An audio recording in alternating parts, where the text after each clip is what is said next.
Welcome to all of our attendees who are joining us today. You are joining us for the National Center for College Students, NCCSD, with Accessible College hosting Christian Zimmerman for the Postsecondary Career Pathways. It's not just university. My name is Jennifer Montag, and we have Annie Tolkien from Accessible College, who's also going to help me with all the questions that you might post into the chat or into the Q&A. And we're going to turn this over to Christian. We just wanted to emphasize that for students with disabilities looking at their career options, oftentimes the spring is when they start thinking, go to college, go to college, go to college. And students sometimes are struggling with, I'm not ready for college. I don't want college. I can't imagine another 4 years of sitting in a classroom. What else is available? And so Christian is going to provide us some of that information. At the end, after this presentation is over, you'll receive a survey from Zoom. Please complete that survey because we are federally funded and we would like to have that feedback for our funding source. But it also has some questions on what other topics do you as the attendees want to see us provide for our students and our communities. Okay, so Christian, I'm going to turn it over to you. We have the interpreters pinned and we have captioning. If anyone needs captioning, they can click on the CC button or they can use the external link that I am posting in the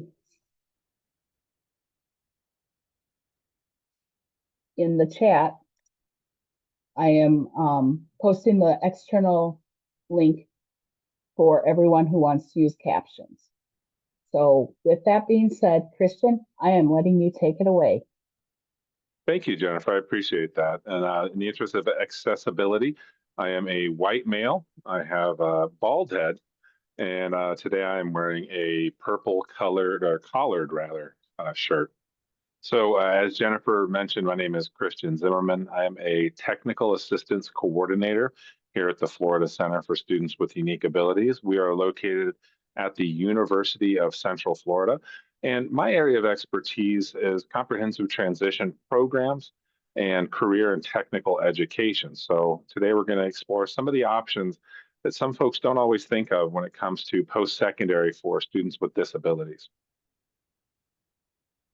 All right, so to begin, I just have a question here in the chat, if you could please. What is an unusual or unique job that you have had in the past? I find this is a kind of a good way to get to know people a little bit better. I can share one that I had. I worked at Little Caesars Pizza, which, while it may not sound as an unusual or unique job, I was only 14 years old. I had not worked in fast food before. And I worked there for about 2 weeks, and I've never gone back to Little Caesars since then. Oh, wow, surf shop in Michigan. Okay, well, you get some pretty decent waves there in the Great Lakes. Okay, bar worker at the pool, rescue swimmer. Very cool. Tennis instructor. Oh, that's funny. One of my office mates is a tennis player. He plays a couple times a week. Bone and tissue processing, mucking stalls. Wow.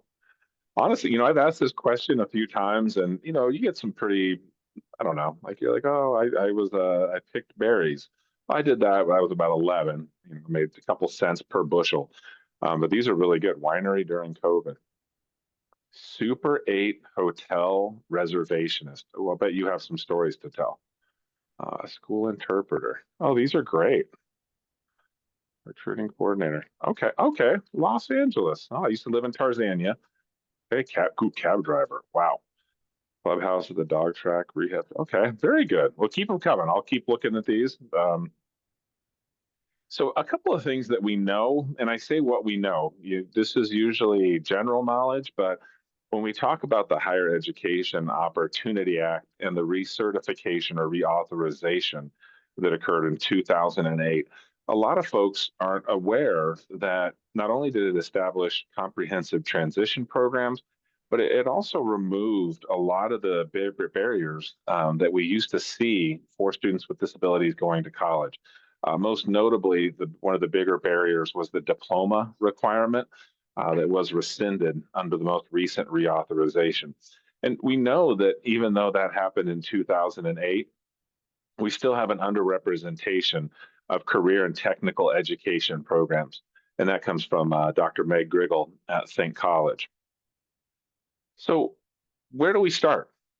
All right. Well, I think when you're looking at unique or outside of the box options for students with disabilities in the post secondary, first of all, we have to think outside of that metaphorical box. We tend to get locked into, well, maybe, they can work in a cafeteria or maybe bagging groceries in a grocery store. But let's go outside that box a little bit and really start to look at their interests. What are their strengths? There are some really good surveys that students can take that will tell them not only their professional and career interests, but the individual strengths that they have that would allow them to be successful in those pursuits. We also look at transferable skills, and we'll talk a little bit more about this a little further on in the presentation. But think about a student who learns how to paint a car part. It's a very common course that we see for students with disabilities. It's called automotive service or automotive collision technician. But because they can paint a car part, they can paint an airplane piece, they can paint a boat. There are different skills that transfer into other jobs. Maybe they're really good with talking to people, but the idea of standing for 4 to 6 hours bagging groceries isn't possible. Well, what about customer service? What about an advocate or being an advisor, a disability advisor? And we'll talk a little bit more about those options. In order to really understand the transferable skills, we have to break down the job duties. It's really easy to say, well, what's required of someone who's going to be a bagger at a grocery store? Well, they need to know not to put the eggs on the bottom. They need to know, well, yes, I understand, but they need to be able to communicate, right? And to have a conversation. They need to be able to, in some situations, read those nonverbal cues, or those in the realm of possibility. And then that last one, and that's kind of the crux of our talk today.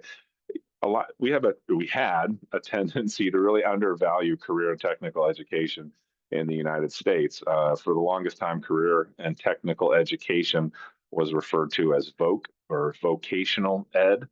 And that's no longer the appropriate term. We now call it career and technical education.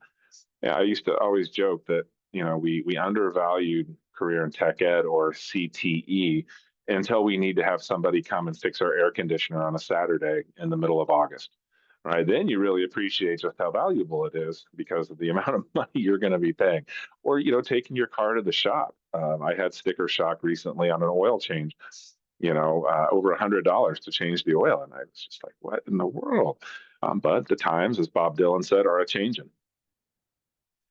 So when it comes to students with disabilities, what are some of those really popular courses that we see at the post-secondary level? And again, we're talking about college courses for students with disabilities. Culinary arts and hospitality is probably one of the most popular, especially here in Florida. We have an abundance of hotels here in Orlando, if you've ever been fortunate enough to come and visit. Digital design for the creative students, the ones who like to draw, who like art. I had a student years ago who wrote her own stories and she wanted to learn how to animate. She's a self-published author.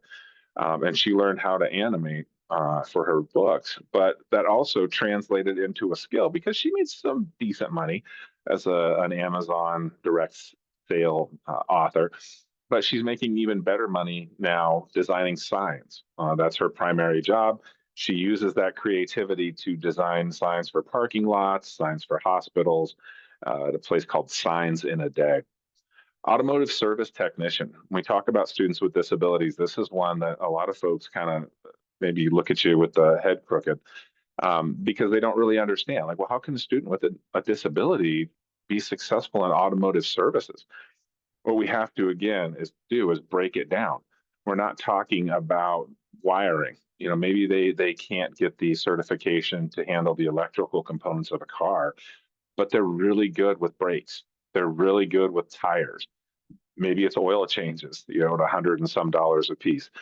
But there are those different pieces to the course that allow the student to have an opportunity to not only be successful, but also to earn a fairly high wage career.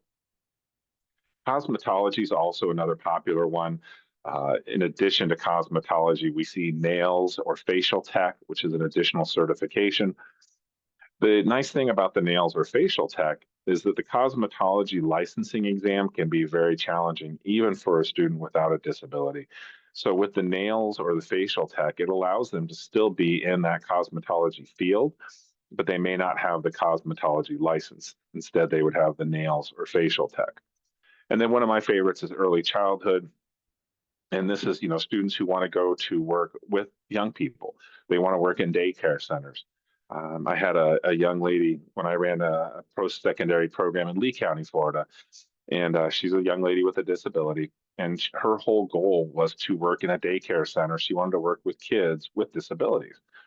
And so when we were doing the interview and we asked her, why is it specific? Why is it specific to young kids with a disability? She shared with us a story about how her high school guidance counselor had told her when she expressed wanting to go to college that, quote, kids like you don't go to college. And that really upset her. It definitely caused her to take a few years to figure her life out. And thankfully, she found the program in Lee County. And I'm very happy to say that she now works for a hospital in Lee County, and she works in a ward for infants and newborns who have some sort of physical disability at birth.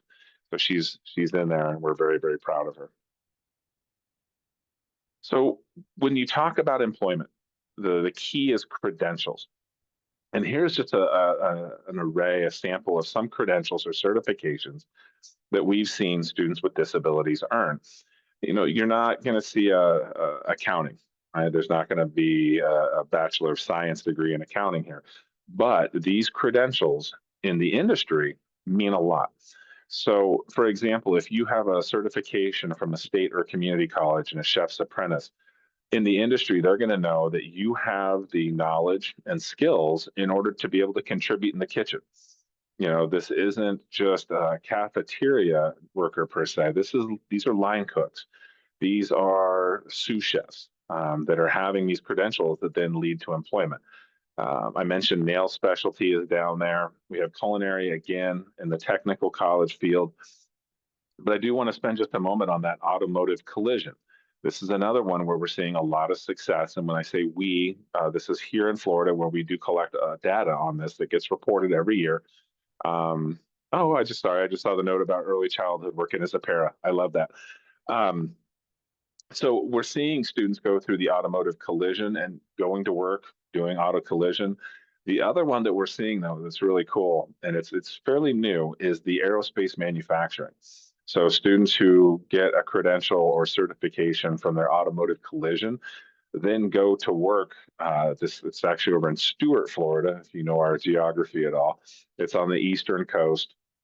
It's above West Palm Beach.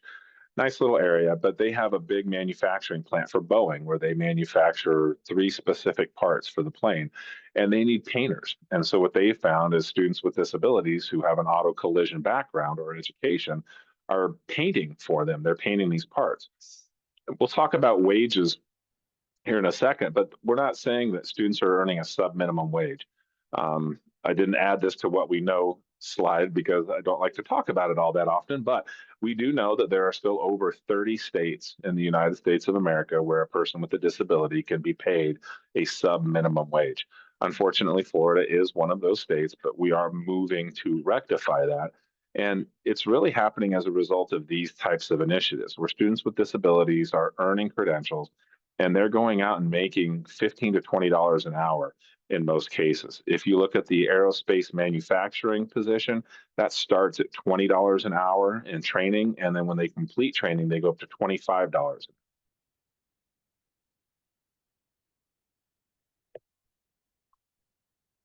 Okay. So what are some of the clusters? All right, what are some of the employment clusters that we see students with disabilities going into once they complete these post-secondary programs? I was a little surprised. And again, this data is local to Florida. I'm happy to provide national data. I've got some contact information at the end. But marketing sales, So, that was a little surprising that marketing and sales was the top. When you think about digital design, that marries very well to that field because we need people who can create signage. We need people for the conferences to create banners. All these are jobs that we don't always think of, but these are jobs that are very well paying and they are in high demand. Hospitality and tourism, very common here in Florida, obviously. And one of the ones that we're seeing that's a newer certification is called Rooms Division Specialist. So a Rooms Division Specialist is the person who helps to close the walls. So let's say you're in a big, big room and they need to make that room smaller. Well, they're going to have somebody who has a Rooms Division Specialist certification come in and they're going to know how to move those, they're called air walls, so that they can, subdivide that room. Education and trading. I am so glad that somebody wrote about the para. We had a young lady who comes to us or came to us from Homestead. The family is actually from Cuba. And the young lady, her dream was to be a para. And she actually ended up getting a job after completing the program at the College of the Florida Keys. She became an interpreter and was a bilingual interpreter at the college. Agriculture, food, and natural resources. If you like orange juice, we have a lot of orange here, a lot of citrus here in Florida. Fun fact, you cannot privately own an orange tree in Florida. They have to be tagged and registered, and that was because quite some time ago there was a blight that went through and it wiped out billions of dollars of citrus. So you cannot own your own orange tree. Lemons, yes. Citrus, oranges, no. And then the other category. In that other category, where we're actually seeing, and it does pertain a little bit to education as well, we're seeing students complete these programs and then they go back and work at their school districts. So a student who goes through, I mentioned automotive services, and they get a job at the bus barn, changing the tires on the school bus or on the district vehicles. That's a great job for that student. It's also a positive for the district because the district not only gets a great employee, we know students with disabilities are some of the best employees out there. They're on task more than their peers. They stay on the job longer. They take less sick leave. But we also tend to forget that there are federal incentives for employing a student with a disability. Chief among those is the Work Opportunity Tax Credit, which we'll touch on here in a little bit. So I've given you some information, some slides, and I want to connect those now to a person. And this is a person that I know very well. This is Sebastian. Sebastian was the first student with a disability in the state of Florida to earn National Tech Honor Society. Sebastian, when he started, wanted to go to work at Olive Garden. I have to preface this by saying that Sebastian was already employed when he came to the culinary program at a really good restaurant in Fort Myers. If there's any locals here, it's a place called The Standard. And but Sebastian always wanted to work at Olive Garden. And so when we asked him, why do you want to work at Olive Garden? I still remember this response because I loved it. He says, well, I like fettuccine. I thought, well, who am I to deny a young man his passion to make fettuccine? And so Sebastian went through the program. I mentioned that he was the first student with a disability in our National Tech Honor Society here in Florida. And so we got an interview for Sebastian. I should say we, that's the royal we. It was really Sebastian that did it. And so, we went through the prep. We quizzed him. We went through a mock interview, several. He had a really good resume. Excuse me.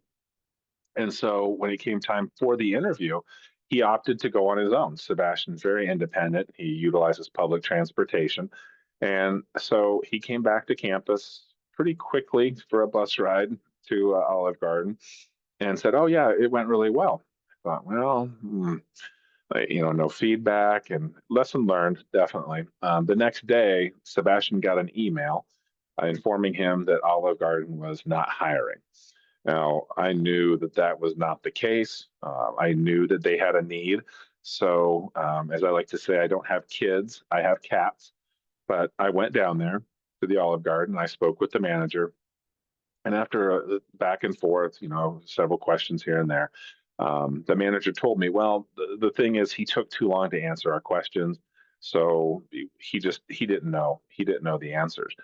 And at that point, I took my teaching hat off and put on a different kind of hat. And I said, well, I want to let you know that, Sebastian's mind is such that when you ask him a question, he's going to go through about 1,000 computations of a sentence to find the best one for you. Sebastian knows the information. He has the ServSafe handler and ServSafe manager certification. What he's trying to do is give you the best answer possible. So this led to Sebastian getting a second interview. I'm very happy to say that he was offered the job on the spot.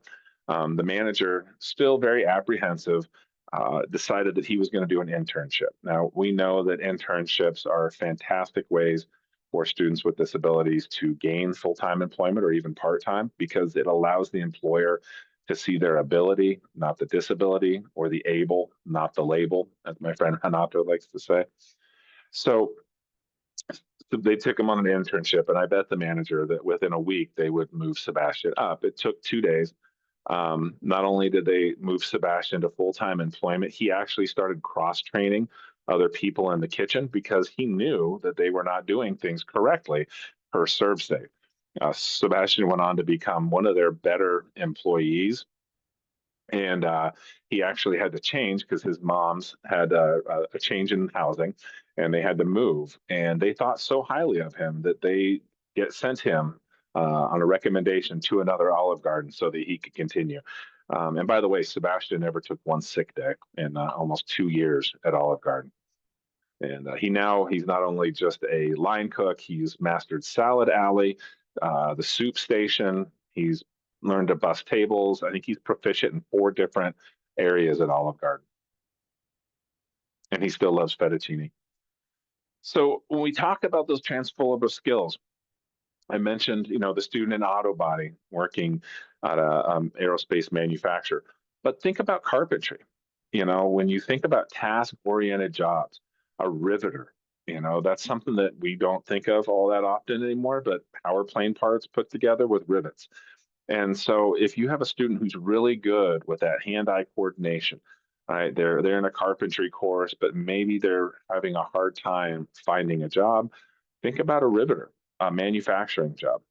It's really, if you like being in a quiet environment with headphones on, just doing your job, it's a phenomenal job, and it pays really, really well.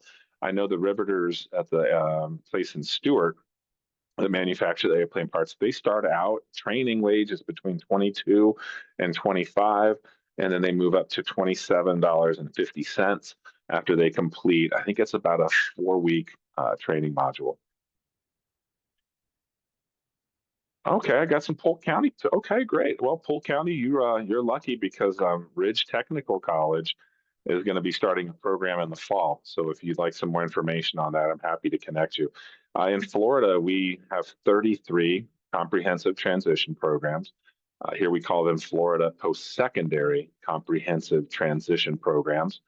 Out of those 33, 17 are currently on technical college campuses. So we're definitely seeing a growth in that technical college field. And that's really because of the hands-on learning. When you look at career and technical education, it's not a lot of sit and get. For my K-12 folks out there, you don't sit in a classroom for very long. And I mean, there are exceptions to the rule there. Some of the more medical courses like CNA or Vet Assist are a little heavier on the textbooks. But culinary, maybe 15 minutes in the morning, and then you're prepping. You're getting breakfast ready, you're getting lunch ready, and you do that until the clock ends.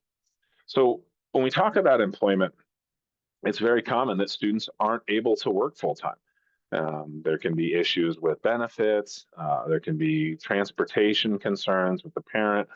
So when this happens, my solution is called the 2-for-1. That is not trademarked, so feel free to use it as you see fit. But if you know an employer is looking for a full-time, all right, and you have a student who is looking for part-time, find another student looking for part-time, and then that 2-for-1. So 2 part-time students for 1 full-time position. I came from career in tech. I was a construction here in Florida and let's see, Louisiana, Georgia. I can tell you, if you came to me and said, I have 2 part-time employees for 1 full-time position, I am going to take that every single day of the week because as an employer, I now have less to pay in terms of benefits. It's a win-win for me, especially if you're a person with a disability, because then I'm also going to get the work opportunity tax credit. Okay, I borrowed this from an institution of higher education, or IHE. You know, in education, we so love our initialisms and our acronyms. So this is an initialism because we're pronouncing the initials. So an IHE, an Institute of Higher Education. But when you're looking for those employment opportunities, work closer and go farther. Look in the district, you know, look in your respective school districts. I would almost venture to bet that you have hard to staff positions in a cafeteria, that you have hard to staff positions in transportation, even custodial, although you know that's still a good job because that student is still going to get those state benefits. um, you know, so, and then, you know, a lot of the districts, they need them. They need these employees. And then you start talking to them about work opportunity tax credit. A couple of weeks ago, I was in Miami-Dade for an inclusive CTE event. And I was talking to their director of human resources. It's the third largest school district in the country. And I said, so how many of your employees take advantage of the work opportunity tax credit? And she just, which one is that? I said, that's the one where you get $11,000 in Social Security tax incentives for employing a person with a disability. And, you know, through that, you know, she was able to go through their records and find they had quite a few employees that would have qualified or do qualify for this program. But there's a lot of employers that just aren't aware of that. Um, I'm trying to catch up on, oh, I love this. I love these stories. I really do. We used to do a piece for Think College. I'm sure there's some Think College fans. I know I'm one, on some of these student stories. So if you would, those of you that are putting these in the chat, my email will be at the end. Please send me these stories. I would love to at least hear about them because you never know. We all need those for the dark days, right? All right, one other student story here. This is Amir. Um, so Amir, he's another student that I had the joy of working with, and I mean that truly. I know sometimes we say another student I had the joy, and it's kind of tongue in cheek, but Amir was one that gave us good problems. So I was relatively new to my role as a coordinator when I first met Amir and his father. Amir is the son of Iranian immigrants. His father and his mom, I think they're about 40 years apart in age. It's his father's second marriage. Dad is, oh gosh, he's about 85 now. So when he first met me, we had a very brief introduction, and then he shook my hand and said, "Make my son a man."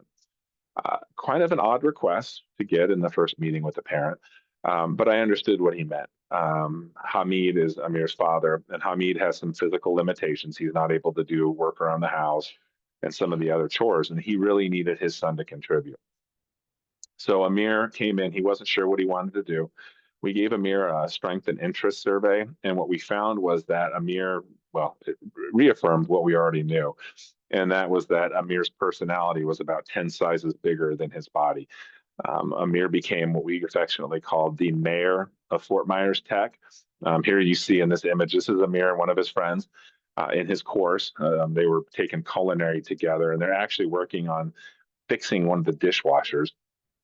So Amir had a group of friends that he would go around every morning on campus. They would walk together. They'd talk about basketball. It was really cool to see Amir really blossom socially and emotionally. Amir had come from all access courses in high school. He'd never faced the rigor of an inclusive post-secondary course. And so he struggled. He really did. And there were several moments where we had to reassess and figure out what it was that Amir needed in order to be successful. Once we were able to remediate some of those issues, those concerns, the chief among them for Amir was task completion. He had no problem starting something, but when it came time to seeing it through till the end, he just would lose interest. And so I was very fortunate to work with someone who just one day thought of a checklist for Amir. And Amir still uses some facsimile of that checklist today. Um, and so what is Amir doing now? Well, remember when I talked about that employment pipeline? Amir now works in a cafeteria in the school district. He makes around $37,500 a year. He's working full time and he's getting full benefits.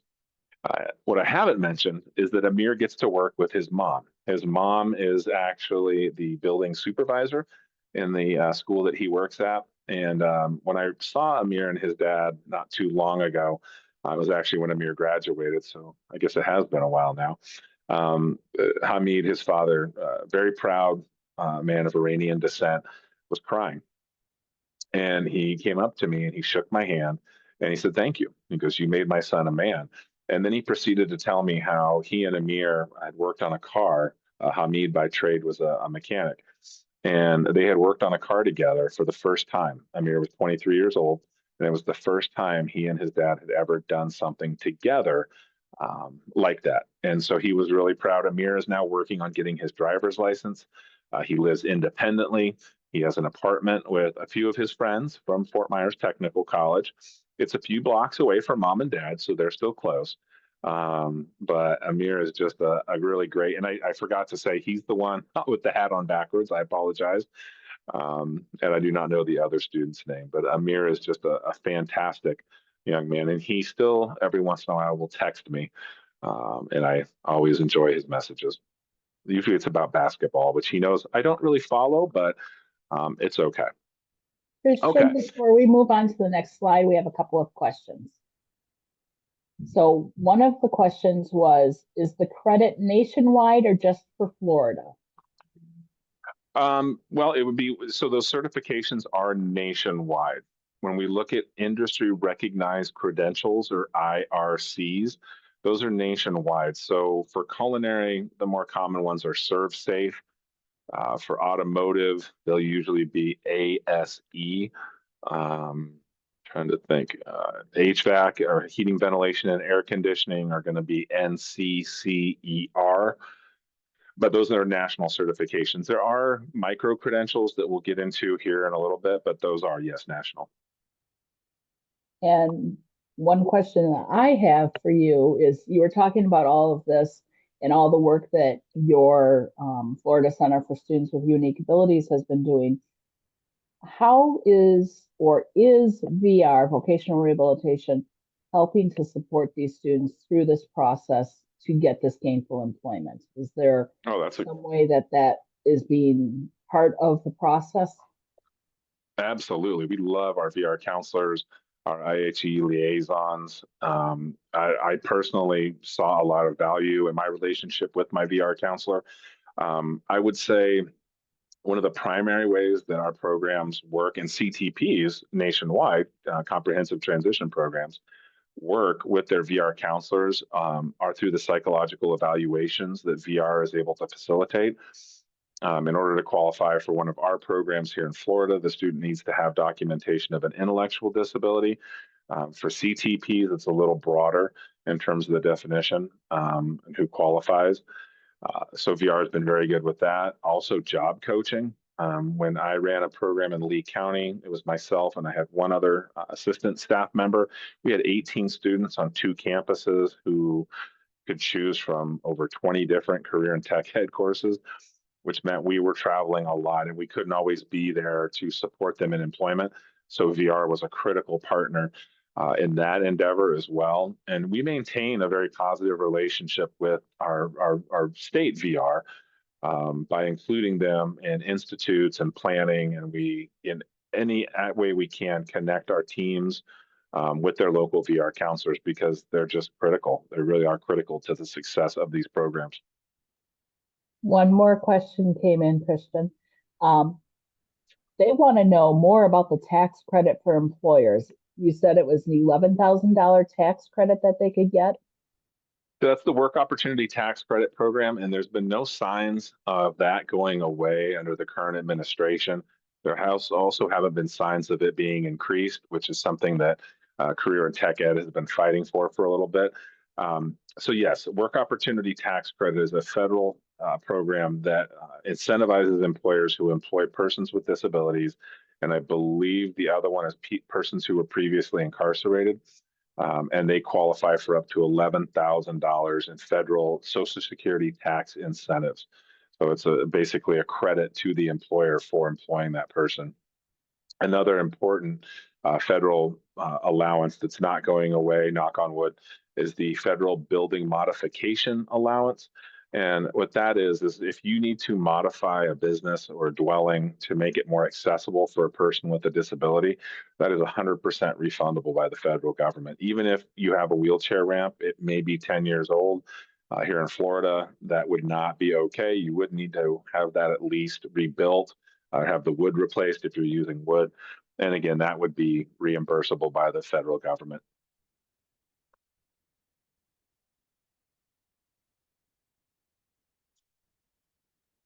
Thank you, Christian. Yep. Oh, One question following up on that. Work tax credits are for all the states, and I just posted the IRS information about the work opportunity tax. I'm sorry, work no, you. opportunity tax I know. credit. It's a mouthful. I don't know why they make some of these so hard to say. And like comprehensive transition program, so wordy. Yes, so the work opportunity tax credit is a federal initiative, so that would be available in every state. The number can fluctuate depending on cost of living and some other factors. Um, most employers will just submit the paperwork in order to get the discount. There are employers such as the Darden Restaurant Group, which owns ironically, a large amount of Olive Gardens. And they actually have on their application, do you qualify for work opportunity tax credit? Personally, I'm not sure how they get away with the HIPAA with that because, if you say, yes, I qualify, then, you are disclosing, whoops. But I do know Darden has that. Oh, goodness gracious. Sorry. On their application. I would check with your state employment agency to see what incentives they have for employing persons with disabilities. Sometimes they won't specifically identify that it's a person with a disability. Another term that you'll hear is underrepresented populations. That means a person with a disability. It would also mean persons who may have committed a crime. The other one that doesn't get talked a lot with underrepresented populations are roles or vocations that are typically male or female dominated, where the other gender would like to go into that. So the one I always use is welding. There's a significant amount of funding right now to send women into the welding field and train them. NCCER actually is, I think, starting a marketing campaign revolving around female welders, which is awesome. And then we're also seeing nursing, trying to attract more males to go into the nursing field.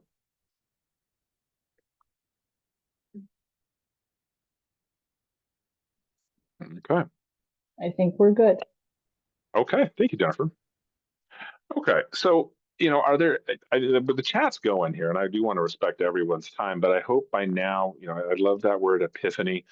One of my old literature professors defined it as a sudden intrusion upon your reality by the reality of another. Epiphanies are light bulb moments, So in the chat, if you would, just are there things that you haven't thought of, or maybe some ideas on some employment avenues that you're going to pursue when we wrap this up? And again, my information will be at the end of this, as well as the Florida Center. If you have additional information or questions or would like some technical assistance, we are definitely here to help. And we also have social media and all kinds of fun channels, so you can look at all of our great things that we're doing. Okay, so sometimes you have to use the boots on the ground approach. And I mean that you really have to get out there and try to find these opportunities. Whenever you have something in your area, like you hear about, oh my gosh, there's this new, what's the one going in? Oh, Del Taco, right? There's a new Del Taco going in down the street. What are some employment opportunities that could be there? And then it may say, certifications required or preferred. That's where we really start to look at short-term benefits of micro credentials.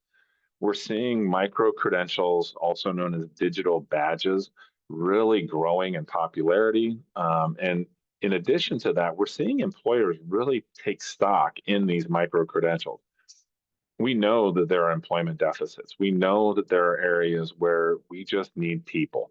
We need people that can work and that can be receive some education to be proficient in their job. That's where this micro credential can come in. Maybe it's not a 1-year technical college program. Maybe it's going through, there's a website called Credly, Credly, going through Credly and looking at some of their digital badges. They have one on there, workplace readiness. It's 150 clock hours, so it could be completed in a couple of weeks. And it's endorsed by NCCER, which is one of the leading credentialing agencies in the building trades. So when we look at those micro credentials, these are just a few examples that we're seeing for students with disabilities that lead to employment. The self-advocacy one, when we talk about that, or you see that, a lot of people think, well, I don't know. Can my student really be an advocate? If you're not following Tuesdays with Liz through, I think it's Think College that runs that, Liz Weintraub. I'm a huge fan of Liz's. But Liz is a person with an intellectual disability, and every Tuesday she holds these chats. I think they're on YouTube, where she talks about things in a way that people with intellectual disabilities can understand. Liz is also a very powerful advocate. She was just in Washington, D.C. a couple of weeks ago, I believe with her husband. I don't know if he got to go with her this time. But yeah, Tuesdays with Liz is probably one of my favorite things to watch on YouTube. And yes, I can get you more. Oh, you guys are quick on these. This is great. Yeah, and so that Tuesdays with Liz. But Liz, she's met with, oh gosh, I think every president going back, I don't know the number. I want to say it's like 11 or 12 administrations. Liz has been doing it for a while. It's pretty incredible. Okay, so looking at how those micro credentials and some of these other certifications can lead to employment. Look at assistantships. As a running construction crews, we were always looking for people to help the carpenter, people to help the welder, office staff. They need clinical assistants. I have a very good friend that has probably one of the largest veterinary clinics in the state of Florida. He's got 3 locations. He can never get enough office staff. When I was in Lee County, he was very good at coming to campus for recruitment events and did very well with some of the students there in his clinic. But he also has taken on other students with disabilities to work in his clinic. Translator, I mentioned the student from College of the Florida Keys.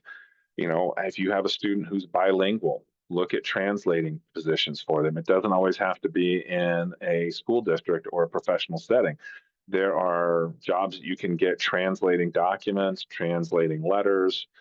These are more piecemeal, where you get paid per job or per task. But again, that is a good job where a student can earn a very good wage. I mentioned Liz Weintraub and accessibility consultants and advocates. This is something, amongst friends, that we are seeing a decrease in funding at the federal level. However, there are still avenues for persons with disabilities to advise companies. If you watch CBS Sunday Morning, they had a wonderful story a few months ago about Microsoft and how Microsoft has an entire wing, if you will, of people who advise them on disabilities, disability services, making their buildings, making their software more accessible. So that's something I think we don't always think about. Clothing designer, I love this one. Entrepreneurship in general. We know that there's some great creativity out there, and why not make money off of it? There's a young lady, her name's Arush from Southeastern University, and Arush went through the entrepreneurial program, and her dresses now sell for, gosh, I think over $1,000. A lot of the proceeds go back to the Special Olympics. And 2 years ago, Arush was in New York for Fashion Week, where actually several of the models wore dresses that she had designed. Marketing consultant. People will pay you for your opinion. We know that there's an underrepresentation in the voice of people with disabilities and marketing campaigns. You really need to look no further than advertisements from 10, 15 years ago, where you did not see a person with a disability. And now we're seeing visibility for people with disabilities. And they're because of those marketing consultants. Nike, of all companies, has a very robust marketing consultancy that works with their advertising firm, and they employ a person who's a disability consultant to advise them on their marketing campaigns. Some other ideas that people don't always think about. Oh my gosh, you did humble brag. Way good for you. I love Liz. AUCD and Denise Roselle are some, well, Denise was one of my favorite people on the planet, but I love AUCD. Some other things to think about. Podcasts. I'm guilty of this, especially if you didn't know. If you're an Amazon Prime subscriber, you now get Audible for free. If so, you can listen to more podcasts like me and lose sleep. But podcasts are paying very well, and we're seeing an emergence for people with disabilities and intellectual disabilities sharing their story. We're seeing panelists and panels coming to fruition.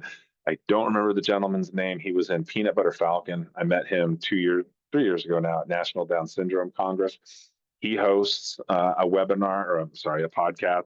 It's really entertaining. He and his friends review movies, and it's really, I love it. I love it. And they're so honest. They've actually given me some really good film advice too. And then start your own business, become your own boss, an entrepreneurship. You're probably not going to make $100,000 a year, but the students can still make a good wage running their own business. I mentioned Arush and her dresses. We've seen students make good money from selling stickers and some of their designs. T-shirts, another one that they can market and sell. So Etsy really becomes a good employer there. Okay, so another thing when we talk about employment is just pay attention to what's going on at your capital and also the capital of our country. I was fortunate enough to be in Washington, D.C. last week for the National Policy Summit to try and get a window into where policy is going to be moving in the next year, as well as funding. But it's a good way to try to anticipate what's coming. Look for some of the legislation as it pertains to internships and just funding in general. The last big legislative piece we had for post-secondary funding was the CHIPS Act. That was around $80 billion for microchip processing. We're hearing now from DC that the next big piece of legislation will be for artificial intelligence. There's a lot of different avenues for artificial intelligence. When we talk about persons with disabilities, the one I'm most excited with is actually augmented reality. If you don't know that much about it, it's really cool. It's really hard for me to explain because I don't know a lot about tech. So when I tell people about it, what I tell them is you have a laptop and a pen, and then you point at the thing on your screen and you pull the pen backwards, and it's three-dimensional and you can move it. The example that I've used is the engine. So they actually take the engine out, it floats. being honest here, it floats and you can take the engine apart. You can look at different pieces of the engine. It's a really great piece for accessibility so that students may not be sure if they want to work on engines. This gives them that opportunity to utilize that technology to do that. We're also seeing AI emerging for executive functioning, teaching people with specifically intellectual disabilities or helping their executive functioning. And one of our professors here at University of Central Florida, Dr. Matt Marino, is really paving the way. He's kind of a leader, if you will. If you want more information on that, I'm happy to pass along some of his papers that he's published this year. So, keep your ear on the track. I'm a big believer in volunteering. I'm sure a lot of you on this call are as well. When I ran a program, was trying to help my students get jobs, I went everywhere I could. I volunteered at golf tournaments. I volunteered at social events. I volunteered at dinners.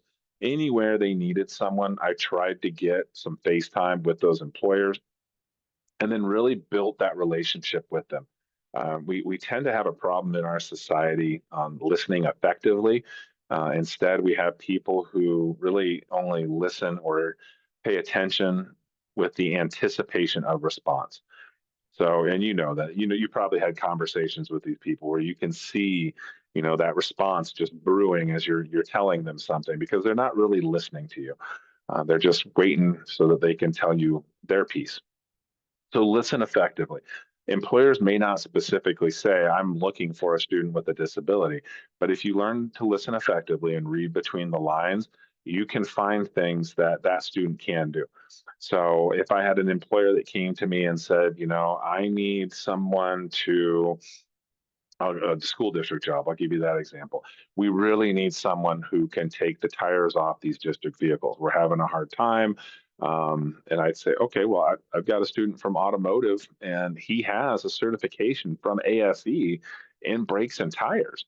Oh, that's perfect. Now I'm never, we're not going to have to talk about this as a student with an intellectual disability. No, I'm hearing that you have a need and I'm telling you I have somebody that can fill that. Um, a very powerful phrase that I would encourage you to start using is I understand. So this is one that gave me a lot of leadway with these employers. I would say, I understand that you're having a really hard time hiring folks for these entry level positions. What if I told you that I have several employees who meet that criteria and they have certifications that demonstrate that they can do the job well? Well, of course, send them my way, and there you go. And then once you build that reciprocity with these employers, they're going to keep coming back because they're going to see, just like Sebastian, that this is one of their best employees. This is the one who's cross training the other employees. This is the one they don't have to worry about calling out sick. This is the employee that they don't have to worry about engaging in frivolous workplace drama, right? I mean, all the bonuses, they start to really see it, and then they talk to each other. Another piece, and I don't have it here, mom and pops, those privately owned and operated businesses are going to be some of your better avenues or more receptive to hiring a person with a disability because they can't offer the sign-on bonuses that some of these corporations can. They can't always compete with necessarily the entry level salary, and they're the ones who utilize or could utilize the work opportunity tax credit the most. So really look at those. And I'm sure I'm preaching to the converted a little bit, but I talk all the time when I'm out in public. If I'm in a grocery store, if I had an instance a couple of years ago at a brewery in South Carolina where I ended up chatting with somebody, and you never know where those conversations are going to lead. And so just listening to what they're saying, understanding and validating what they're asking for, then you give them a very good employee. And then, look at those um, employment, look at, that they're having a hard time. I've got that, their trust, but they may share, well, gosh, I had these employees and they were always showing up late. They were stealing from me. Oh, wow. I understand. That's really frustrating. However, I've got a student over here that would be perfect. Okay, I know you've been putting questions in here, so, and I do want to respect time, so I am going to jump to social media. If I have any Harry Potter fans out there, I like to jokingly quote Harry Potter, when the world gets dark, one must only look for the light. Our social media can be that light in the metaphorical darkness, especially our YouTube channel. You can go on there and you can see videos of students and their families who have gone through post-secondary programs here in the state of Florida. Our website is also a fantastic toolkit. There's the family to family toolkit that's on there, but our team has done a really great job in revamping and updating our website. There's an interactive map, all kinds of fun things. And then the rest of our social media handles are there as well. And then if you would like to contact me or the Florida Center, this is our contact information. And again, if you would like some technical assistance, if you would like some additional information on what we've discussed today, or if you'd just like to continue this conversation further, please don't hesitate to reach out. And so with that, I do, again, want to respect your time. I want to thank Jennifer for inviting me to be a part of this, and I will answer questions. Okay, thank you very much, Christian. People have been putting lots of compliments in the chat. Amazing things that we've heard from across the country that students with disabilities are getting opportunities in fields that are not considered historically considered for students with disabilities. If there are any questions, you can put them in the chat or you can use the Q&A. I am also going to post our last webinar for the spring series, which will be happening April 8th. It's the Make the Most of College Experience using campus resources. If you have not registered for it and you're interested, the registration link is right there. We're going to be talking about, in addition to the college disability services, and when we say college disability services, I mean post-secondary education and training. So career technical centers have to be providing accommodations. Even the massage schools and the beauty or cosmetology schools that are self-contained, standalone, they have to, if they accept federal money, they have to be non-discriminatory in making sure students with disabilities have access. So we're going to be talking about all the other services that are offered on college campuses, things like tutoring services, test-taking services, everything that's available that students with disabilities can be thinking about. What do they need for access to the recreation center, to the campus activities? That's the last session for the spring semester that the National Center for College Students with Disabilities is going to be hosting. And let's see, I have a question posted. What about students from rural areas in the middle of Wyoming, limited resources and jobs within a small town with a small population? Any suggestions for that type of situation? Yes. So what this is that I'm glad that was asked, because that's a beacon of light for funding right now.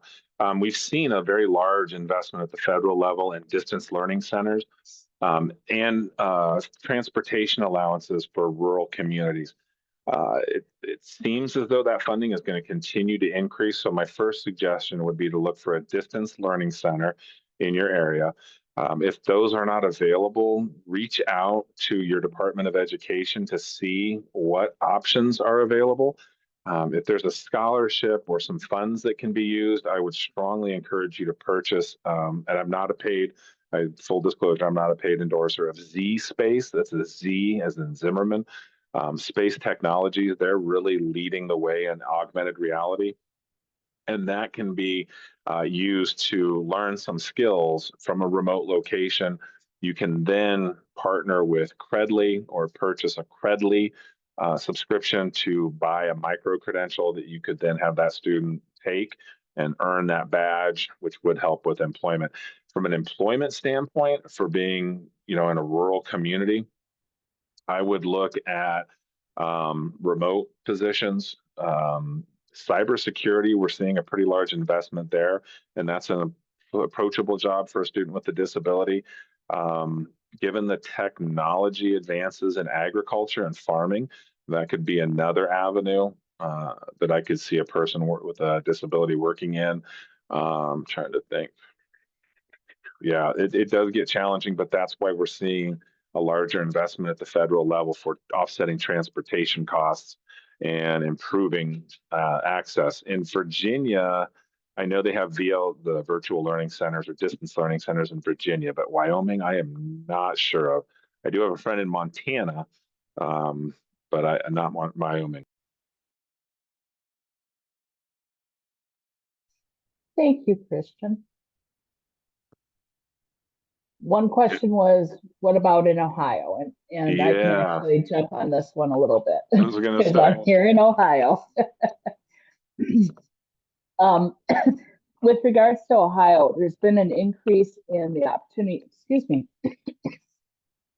the opportunities for Ohioans with disabilities, involvement in the pre-ETS for transition planning, and they have been strengthening their work with employers. I will pull up and put the link into the chat.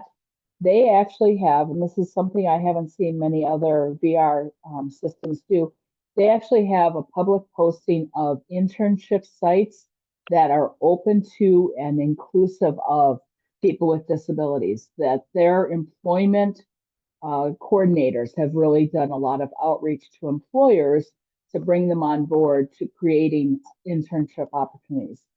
So I will post that in the chat. Christian, did you want to say anything else anything about Ohio or rural career technical educational supports? Well, Ohio, rural, and in general, if you're sitting there wondering like, what can I do next? Start local to go big. Reach out to an institution of higher education in your area. Ask them, do you have a comprehensive transition program? And if they say no, then say, okay, there's this guy, Christian Zimmerman. I've heard of him. He's in Florida. Reach out to him and he'll help you to start one. It's not a big ask. It's really pretty simple for us. So that would be, you're going to be the one that's going to drive that. There's over 300 comprehensive transition programs in the country. 33 of them are here in Florida. So that means there's obviously a deficit in some of these other states. So just start pushing, start asking questions, ask why. Why don't you have one? We know that, about 3% of our population qualifies as a person with an intellectual disability. We can apply that same percentage to institutions of higher education, which tells us that they have approximately 3% of their student population who are persons with an intellectual disability. That number grows exponentially when we start talking about students with disabilities. So why don't they have a program to support them? But no, you did great on the Ohio piece, and I think the last thing I've been going through reading some of these comments, and I greatly appreciate it. They're so very kind, and I'm glad that my message has resonated. And again, please email me. I love that, and chances are I'll probably give you my cell number because that's how I stay in touch with most everybody. So I just really appreciate this opportunity. Thank you, Jennifer. Thank you very much. And just one final note for everyone. I just want to share out that tomorrow, everyone who has attended will receive the PowerPoint and a list of all of the resources that were shared out in the chat. And then the recordings will be available in about 3 weeks. It takes me about that long to go through and make sure all the captions are timed out and everything. But you'll receive that link. You will also, because you registered for at least one webinar with us, you will receive the links for all the previous webinars as well. So if you missed Steps to Accommodations, which was several weeks ago, you'll get the link for that one as well. With that, I want to say thank you to all of our attendees. We appreciate you spending the time with us this afternoon. And thank you, Christian, for all of the information you have shared out. This was a wonderful presentation, and I hope to have you back next fall. Anytime. Thank you, everyone. Have a great rest of your week.